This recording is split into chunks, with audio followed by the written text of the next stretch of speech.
नमस्कार प्यारे बच्चों।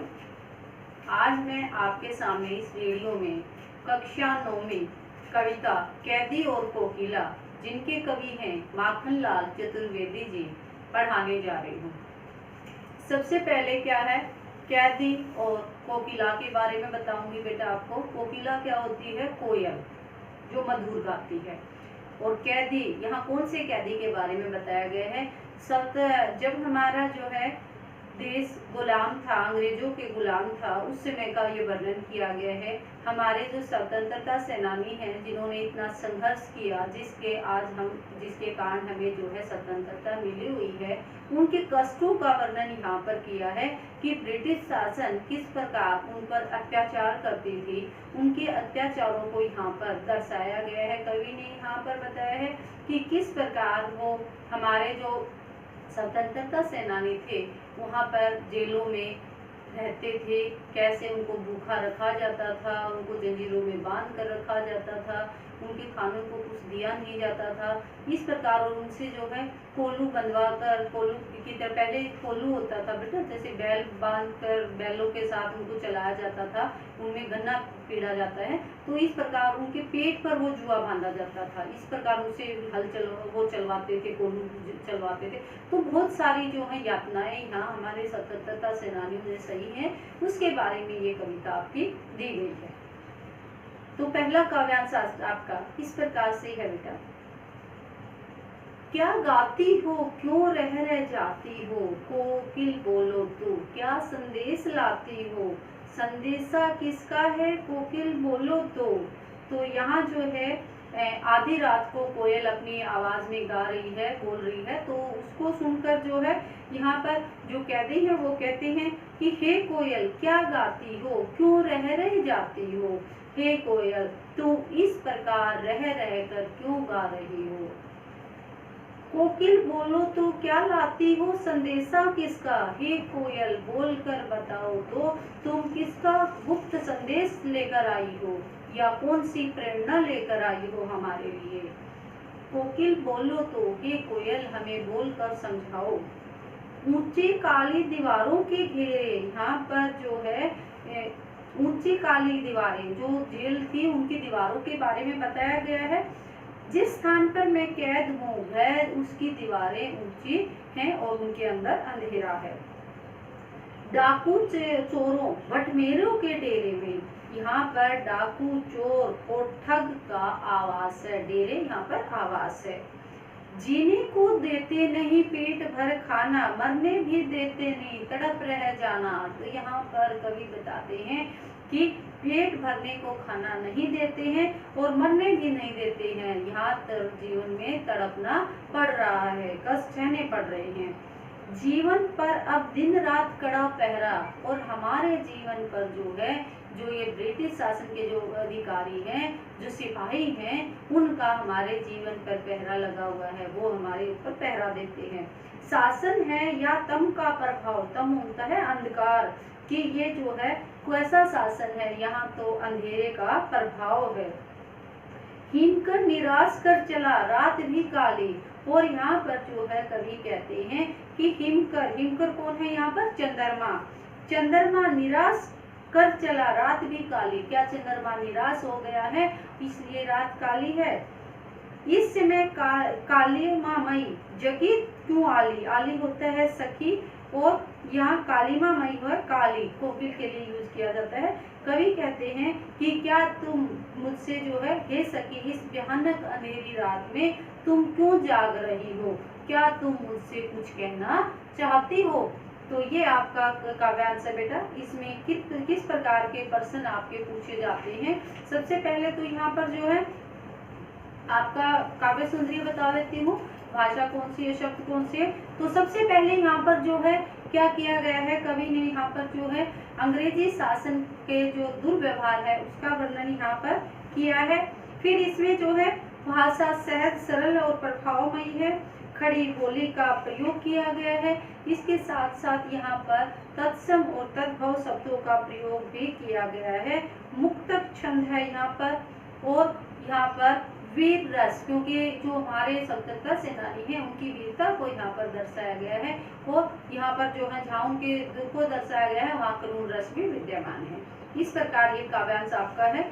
और इस काव्यांश में प्रश्न किस प्रकार से पूछे जाते हैं पहले काव्यांश में, तो पहला प्रश्न बनता है आपका, कवि के अनुसार कोयल क्यों गाने लगी।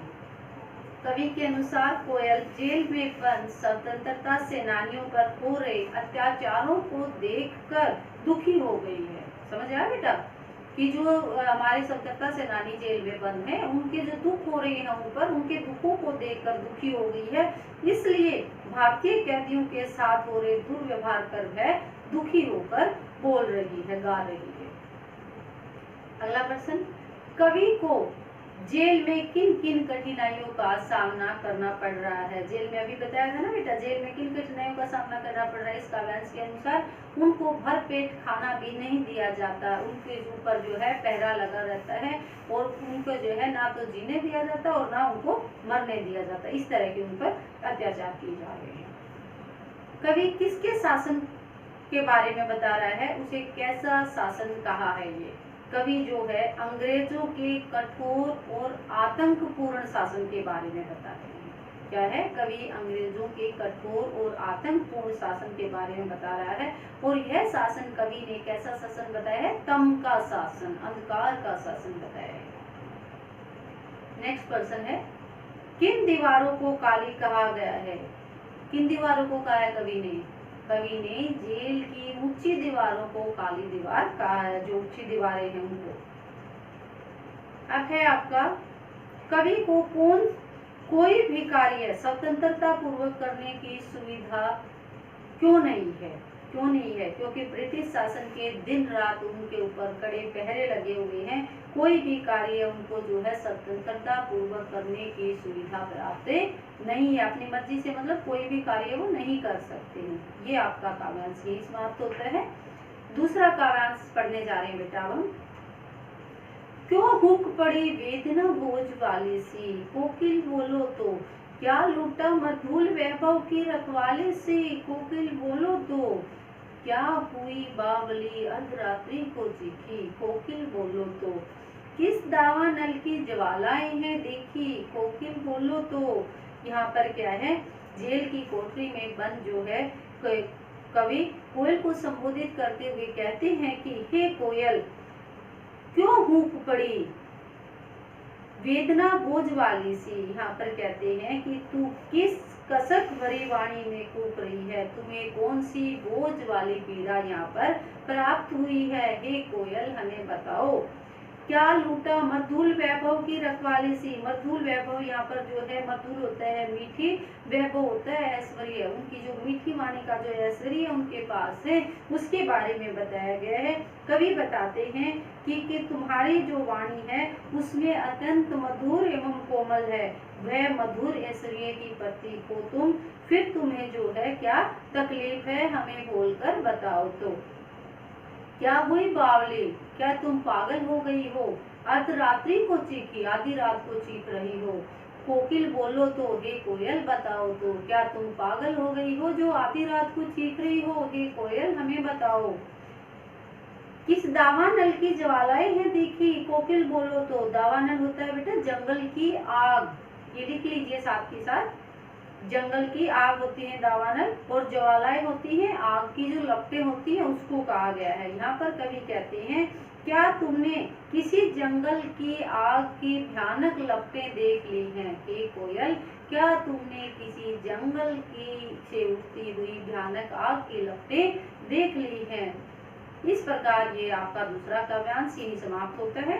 दूसरे काव्यांश के प्रश्न किस प्रकार से हैं, कवि ने कोयल को बावली क्यों कहा है। क्यों कहा है, क्योंकि वह आधी रात को गा रही है, इसलिए कवि ने कोयल को पागल या बावली कहा है।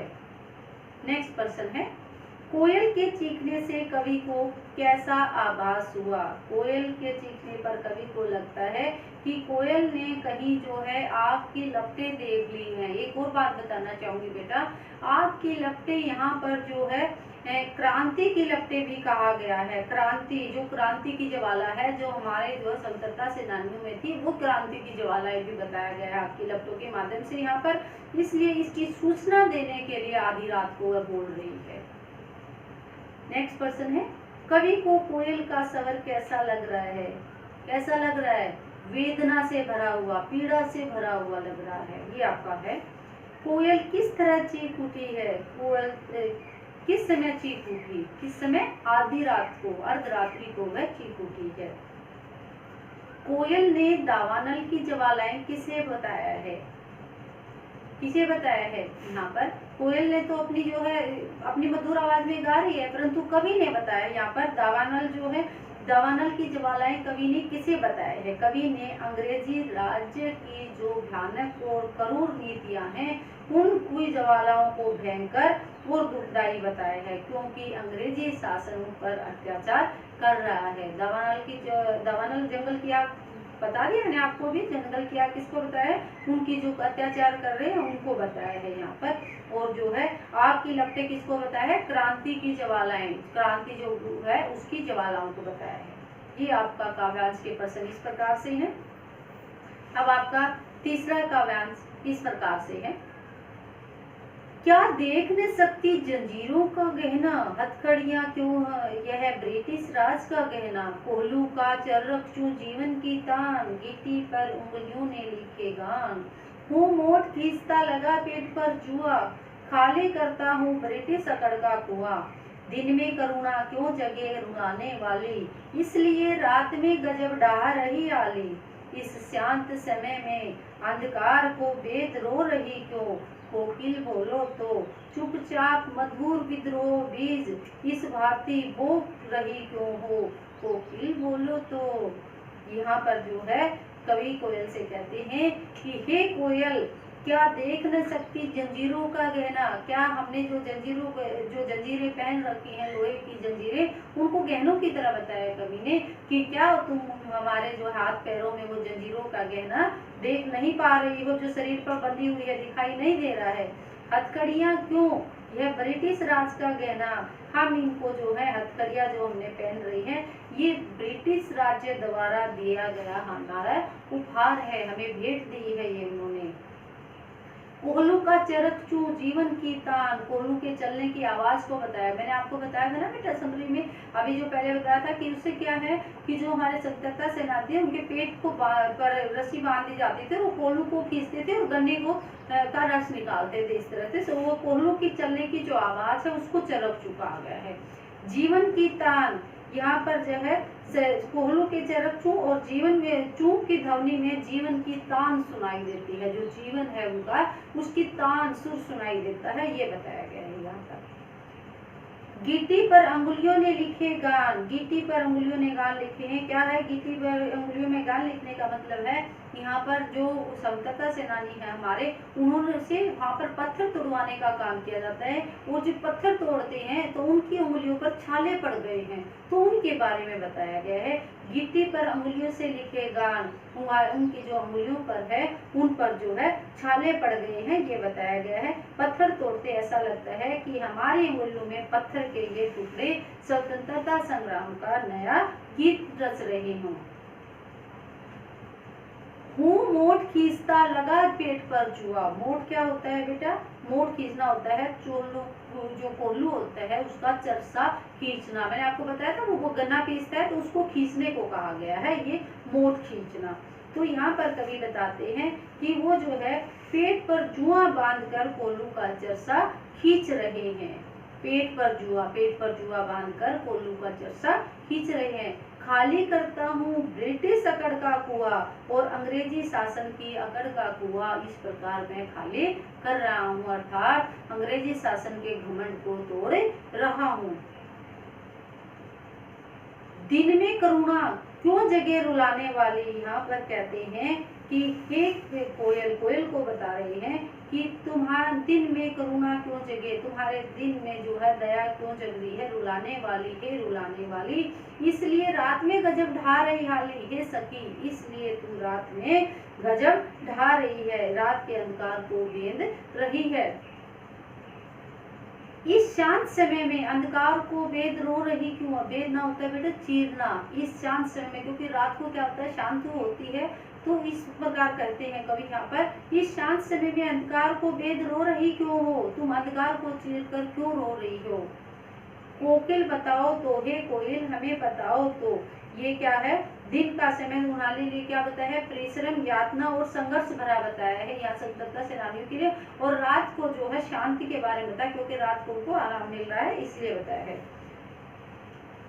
चुपचाप मधुर विद्रोह बीज इस भांति बो रही क्यों हो, हे कोयल तुम चुपचाप मधुर मीठे क्रांति, विद्रोह बीज यहाँ पर बेटा क्रांति का प्रारंभ किया गया है, क्या चुपचाप तुम जो है क्रांति का प्रारंभ करके उसको शुरू कर रही हो, क्रांति के बीज बो रही हो मधुर आवाज के द्वारा।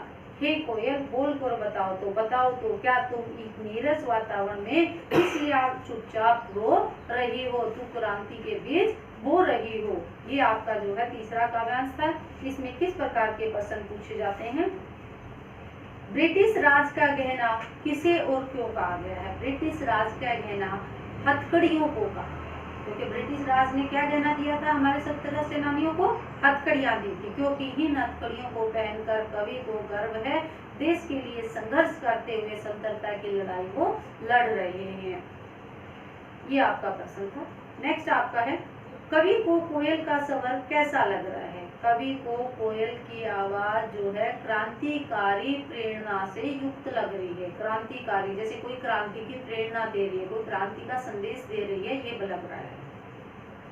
कोयल रात में क्यों रो रही है, कोयल रात में रोकर एक और करुणा बढ़ा रही है, और दूसरी ओर क्या बताया है, क्रांति का जो विद्रोह है, क्रांति के बीज बो रही है, विद्रोह रूपी बीज बताया ना, क्रांति के बीज बो रही है, ये बताया गया। उस समय जेलों में, नेक्स्ट पर्सन है बेटा, उस समय जेलों में कैदियों को क्या श्रम करना पड़ता था, क्या मेहनत करनी पड़ती थी। उस समय कैदियों को कोलू खींचना, पत्थर तोड़ना, रेत चलाना, मोट खींचना आदि काम करने पड़ते थे, और हथकड़ियों में बंधे रहकर इन यातनाओं से उनको गुजरना पड़ा, मतलब हथकड़ियां नहीं खोली जाती थी, उनको हथकड़ियों में बंधे बंधे उनको ये कार्य करने पड़ते थे। इस प्रकार आपका तीसरा काव्यांश यही समाप्त होता है। अब आपका जो है चौथा काव्यांश इस प्रकार है, काली तू रजनी भी काली। यहाँ पर कवि जो है काली किसे कहते हैं, कोयल को, हे कोयल तुम भी काली, रजनी भी काली, रात को, रजनी क्या होता है रात, रात का रंग भी काला है, वही तुम्हारा भी काला ही है, शासन की करनी भी काली, जो ये अंग्रेजी शासन हमारे ऊपर कर रहा है, जो कार्य करता है, ये भी काले ही हैं। काली लहर कल्पना काली, काली बुरी बुरी जो कल्पनाएं हैं जो कवि के मन में आ रही है, वो बुरी बुरी कल्पनाएं के बारे में बताया है, बुरी बुरी कल्पनाएं। और काली लहर, यहाँ पर लहर क्या बताया है, विचार, विचारों को बताया गया है, विचार रूपी लहर के समान बताया गया है। मेरी काल कोठरी काली, और जिसमें मैं रहता हूँ वो भी मेरी काली ही कोठरी है। टोपी काली कमली काली, जो मैं टोपी पहनता हूँ वो भी काली है, ओढ़ने वाला कंबल भी मेरा काला ही है। मेरी लोह श्रृंखला काली, लोह श्रृंखला क्या होती है, लोहे की जो जंजीर है वो भी काली ही बताई गई है। पहरे की हुक्रांती भी ब्याली, हुक्रांती होती है हुंकार, ब्याली होती है नागिन, नागिन के समान जो है उनकी हुंकार है, जो वो बोलते हैं हुंकारते हैं। तिस पर है गाली ए आली, तिस होता है इस उस पर भी, गाली हे आली, यहाँ पर के उस पर भी हे सखी तुम, इस काले संकट सागर पर, संकट रूपी सागर बताया गया है इस समय को, मरने की मदमाती, मदमाती होती है मस्ती में, मस्ती में वो मरने के लिए भी तैयार है। कोकिल बोलो तो, अर्थात अपने देश के लिए वो अपना सब कुछ न्यौछावर करने के लिए यहाँ तैयार है। अपने चमकीले गीतों को क्यों कर हो तैराती, अपने चमकीले गीतों को, उनके गीतों के बारे में बताया गया है यहाँ पर। जो उनकी मधुर आवाज है, कोयल तुम्हारी जो मधुर आवाज है, उस गीतों को क्यों लहरा रही हो, तैरना मतलब लहराना, कोयल बोलो तो, हे कोयल बोल कर बताओ तो, क्या तुम भी इस अंग्रेजी हुकूमत से लोहा लेने का मन बना रही हो? हे कोयल सच सच हमें बताओ, क्या तुम अंग्रेजी शासन से लड़ना चाहती हो? ये आपका चौथा काव्यांश है बेटा। चौथे काव्यांश में आपके प्रश्न किस प्रकार से हैं? पहला प्रश्न है, मेरी लोह श्रृंखला का क्या अर्थ है? लोह श्रृंखला का क्या होता है? जो उन्होंने हथकड़ी पहन रखी है जो कवि ने, उसके बारे में बताया गया है।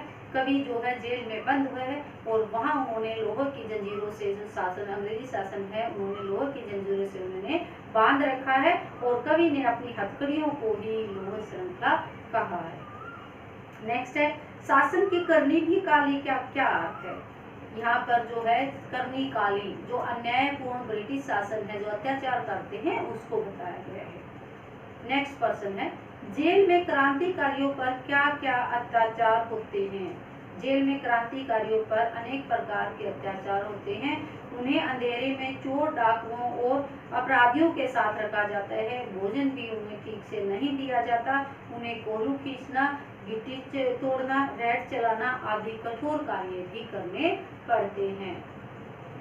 नेक्स्ट है, कोयल की कूक चमकीला गीत क्यों है? कोयल की कूक को चमकीला गीत कवि ने इसलिए कहा है क्योंकि उनके कूक में देशभक्ति की भावना एवं संघर्ष का आह्वान सुनाई पड़ रहा है। जो कूक है, कोयल करती है कूक, उसमें देशभक्ति की भावना और संघर्ष का आह्वान साफ सुनाई पड़ रहा है। नेक्स्ट क्वेश्चन, कवि ने कोयल के कूकने की तुलना किससे की है? कवि ने कोयल के कूकने की तुलना संबोधित करते हुए कहते हैं, क्या तुम जो है अंग्रेजी हुकूमत से लोहा लेने का मन बना चुका है? कोयल ने कूकने की तुलना किससे की है? क्रांति के आह्वान से की है। क्रांति के आह्वान से की है। ये आपका काव्यांश यही समाप्त होते हैं प्रश्न। अब आपका आखिरी काव्यांश, पांचवा काव्यांश इस प्रकार है, तुझे मिली हरियाली डाली, मुझे नसीब काल कोठरी काली, तेरा नभ भर में संचार, मेरा 10 फुट का संचार, तेरे गीत कहावे वाह, रोना भी है मुझे गुनाह, देख विस्मता तेरी मेरी, बजा रही तिस पर अंधेरी, इस कुकरंती पर अपने करती से और कहो क्या कर दूं? कोयल बोलो तो, मोहन के व्रत पर प्राणों का आशव किसमें भर दूं? हे कोयल बोलो तो, क्या है इसमें कवि क्या कहते हैं? कवि बताते हैं कि हे कोयल, तुझे मिली हरियाली डाली, तुझे तो बैठने के लिए हरी भरी डाली मिली है, मुझे नसीब कोठरी काली, मैं तो यहाँ अंग्रेजी शासन ने काली कोठरी में कैद कर रखा हूँ। तेरा नभ भर में संचार, नभ भर होता है पूरे आकाश में, नभ होता है आकाश और भर यहाँ पर पूरे के लिए कहा गया, पूरे आकाश में संचार है, कहीं भी आ जा सकती है। मेरा 10 फुट का संसार, और मेरी जो काल कोठरी है वह तो मात्र 10 फुट की है, मुझे तो उसी में रहना है। तेरे गीत कहाँ वे बाहर, तेरे गीतों की तो सभी प्रशंसा करते हैं, रोना भी मुझे गुनाह है, परंतु यदि मेरी दुर्दशा पर रोना चाहूँ तो वह भी मुझे यहाँ पर गुनाह है। देख विस्मता तेरी मेरी, विस्मता क्या होती है? असमानता। हे कोयल, तेरे में और मेरे में जो असमानता है वो तुम देखो। बजा रही किस पर रणभेरी, उस पर भी तू युद्ध का नाद बजा रही है, रणभेरी युद्ध का नाद बजा रही है। इस उपरंती पर, इस जो है हुंकार पर, अपनी कृति से जो कृति जो रचनाएं हैं कवि की, उसके बारे में बताया गया है। अपनी रचनाओं और कविताओं से के द्वारा ऐसा क्या विशेष करूं, कहो क्या कर दूं, ऐसा क्या विशेष मैं कर दूं? कोयल बोलो तो, अर्थात हे कोयल बोलो तो, अपनी रचनाओं में मैं ऐसा क्या लिख दूं? मोहन के व्रत पर यहाँ जो है महात्मा गांधी की जो स्वतंत्रता आंदोलन के लिए अपने जो उन्होंने लड़ी थी उसके बारे में बताया गया है। मोहन के व्रत पर प्राणों का आसव उसमें भर दूं, प्राणों का आसव होता है रस। महात्मा गांधी के इस स्वतंत्रता आंदोलन के लिए मैं अपने प्राण रूपी रस किस प्रकार न्यौछावर कर दूं? हे कोयल बताओ तो, अर्थात मेरे संघर्ष की दिशा क्या होगी, मैं इसके लिए जो है खुशी खुशी तैयार हूँ। हे कोयल मुझे बताओ तो, अपने देश के लिए मुझे और क्या करना होगा? ये आपका काव्यांश ही समाप्त होता है। इसमें किस प्रकार से प्रश्न आपके पूछे जाएंगे। कवि और कोयल के संसार में क्या अंतर है। तो क्या बताया, कवि और कोयल का संसार, कवि जो है काल कोठरी में एक सीमित दायरे में कैद है, जबकि कोयल जो है वो पूरे आकाश में घूम सकती है। नेक्स्ट प्रश्न, कवि को किससे ईर्ष्या हो रही है। इस संदर्भ में कवि क्या कहना चाहते हैं। कवि को कोयल से ईर्ष्या हो रही है।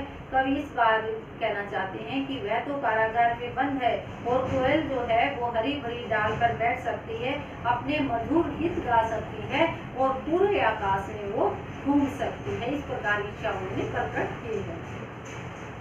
मोहन के व्रत पर पंक्ति से क्या तात्पर्य है। ये पंक्ति दी है तो यहाँ मोहन शब्द से तात्पर्य महात्मा गांधी से है, जो अहिंसा के बल पर देश को आजाद कराने और व्रत को पूरा करने के लिए अपनी पूरी प्राण शक्ति में लगे हुए हैं।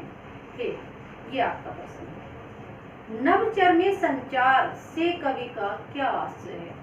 नवचर में संचार से कवि का क्या आशय है। नवचर में संचार से कवि का तात्पर्य पूरे आसमान में विचरण घूमने से है। लास्ट प्रश्न आपका है, कवि गांधी जी की प्रेरणा से प्रेरित होकर क्या कहता है। कवि महात्मा गांधी के द्वारा चले गए आंदोलन से प्रेरित होकर स्वतंत्रता आंदोलन के लिए अपने प्राणों को न्योछावर करने के लिए भी तैयार है। ये यहाँ पर कवि बताते हैं। फिर इसमें क्या है, इसमें जो है कविता में बेटा क्या दिया गया था, आज़ादी की लड़ाई जो है उसके बारे में दिया गया है कि किस प्रकार हमारे स्वतंत्रता सेनानियों ने अपना बलिदान दिया, अपने परिश्रम किया और किस प्रकार उन्होंने जो है हमें आज़ादी दिलवाई। इस कविता में यही दिया गया था। ये कविता आपकी यही समाप्त होती है। आशा करती हूँ सभी को समझ आई होगी, और समझ आई तो मेरे चैनल को लाइक और सब्सक्राइब करना। धन्यवाद।